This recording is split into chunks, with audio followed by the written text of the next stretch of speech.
Tel Aviv, Israel. Jürgen Warmbrunn has a passion for Ethiopian food, which is our reason for meeting at a falasha restaurant.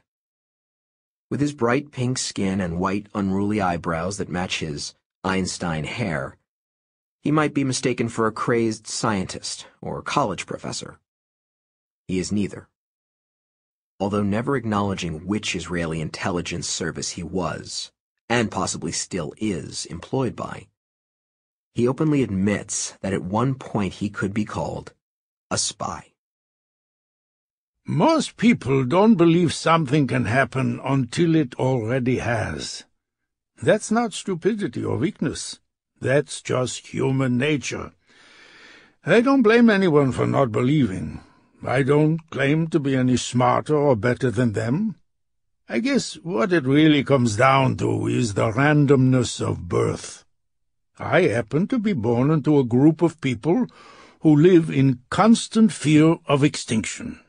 It's part of our identity, part of our mindset, and it has taught us through horrific trial and error to always be on our guard. The first warning I had of the plague was from our friends and customers over in Taiwan. They were complaining about our new software decryption program. Apparently it was failing to decode some emails from PRC sources, or at least decoding them so poorly that the text was unintelligible. I suspected the problem might not be in the software, but in the translated messages themselves.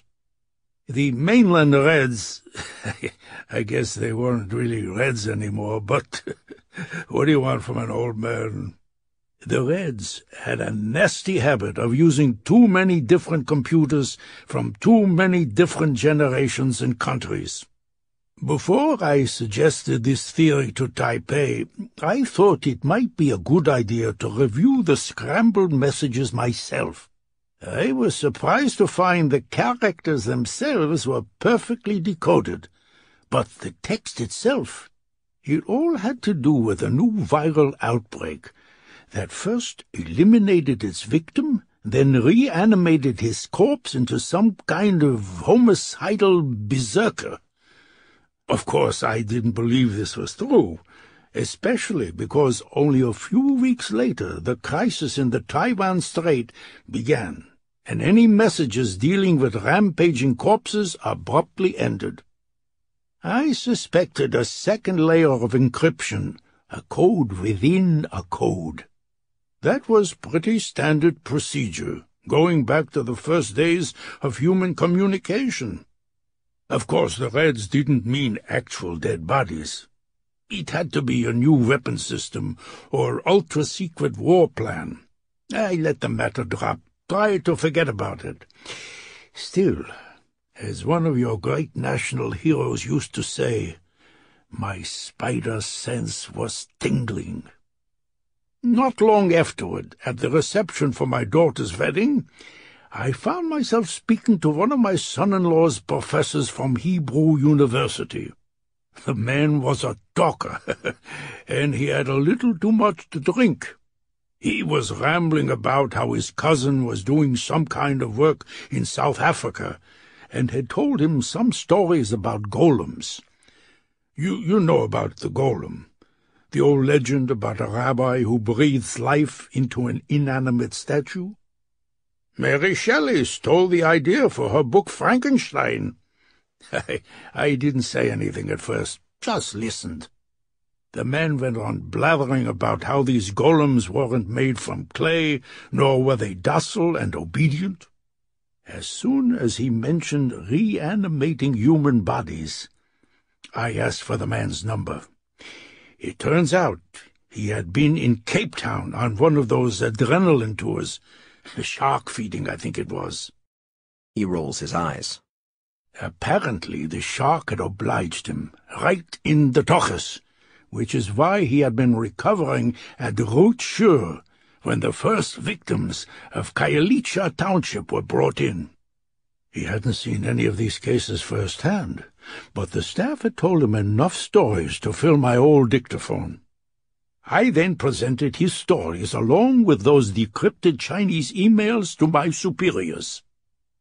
And this is where I directly benefited from the unique circumstances of our precarious security.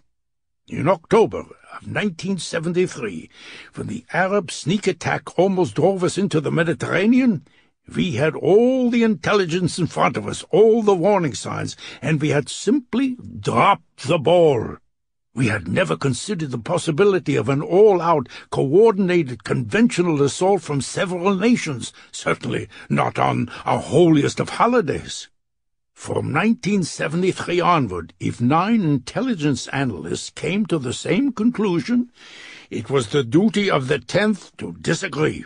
No matter how unlikely or far-fetched a possibility might be, one must always dig deeper. If a neighbor's nuclear power plant might be used to make weapons-grade plutonium, you dig. If a dictator was rumored to be building a cannon so big it could fire anthrax shells across whole countries, you dig. And if there was even the slightest chance that dead bodies were being reanimated as ravenous killing machines, you dig and dig until you struck the absolute truth. And that is what I did. I dug. At first it wasn't easy. With China out of the picture, the Taiwan crisis put an end to any intelligence gathering. I was left with very few sources of information. A lot of it was chaff, especially on the Internet. Zombies from space and Area 51. What is your country's fetish for Area 51 anyway? After a while, I started to uncover more useful data. Cases of rabies similar to Cape Town. It wasn't called African rabies until later. I uncovered the psychological evaluations of some Canadian mountain troops recently returned from Kyrgyzstan. I found the blog records of a Brazilian nurse who told her friends all about the murder of a heart surgeon. The majority of my information came from the World Health Organization. The UN is a bureaucratic masterpiece. So many nuggets of valuable data buried in mountains of unread reports. I found incidents all over the world, all of them dismissed with plausible explanations. These cases allowed me to piece together a cohesive mosaic of this new threat. The subjects in question were indeed dead. They were hostile, and they were undeniably spreading. Given their global nature, I thought it might be prudent to seek confirmation from foreign intelligence circles. Paul Knight had been a friend of mine for a long time, going all the way back to Entebbe. The idea to use a double of Amin's black Mercedes, that was him. Paul had retired from government service right before his agency's reforms and gone to work for a private consulting firm in Bethesda, Maryland. When I visited him at his home, I was shocked to find that not only had he been working on the very same project on his own time, of course, but that his file was almost as thick and heavy as mine. We sat up the whole night reading each other's findings. Neither of us spoke. I don't think we were even conscious of each other, the world around us, anything except the words before our eyes. We finished almost at the same time, just as the sky began to lighten in the east. Paul turned the last page, then looked to me and said very matter-of-factly, "This is pretty bad, huh?" I nodded. So did he. And then followed up with, "So, what are we going to do about it?" And that is how the Warmbrun Night Report was written. I wish people would stop calling it that. There were 15 other names on that report: virologists, intelligence operatives, military analysts, journalists, even one UN observer who had been monitoring the elections in Jakarta when the first outbreak hit Indonesia. Everyone was an expert in his or her field. Everyone had come to their own similar conclusions before ever being contacted by us. Our report was just under 100 pages long, It was concise. It was fully comprehensive. It was everything we thought we needed to make sure this outbreak never reached epidemic proportions. I know a lot of credit has been heaped upon the South African war plan, and deservedly so. But if more people had read our report and worked to make its recommendations a reality, then that plan would have never needed to exist. But some people did read and follow your report. Your own government. Barely. And just look at the cost.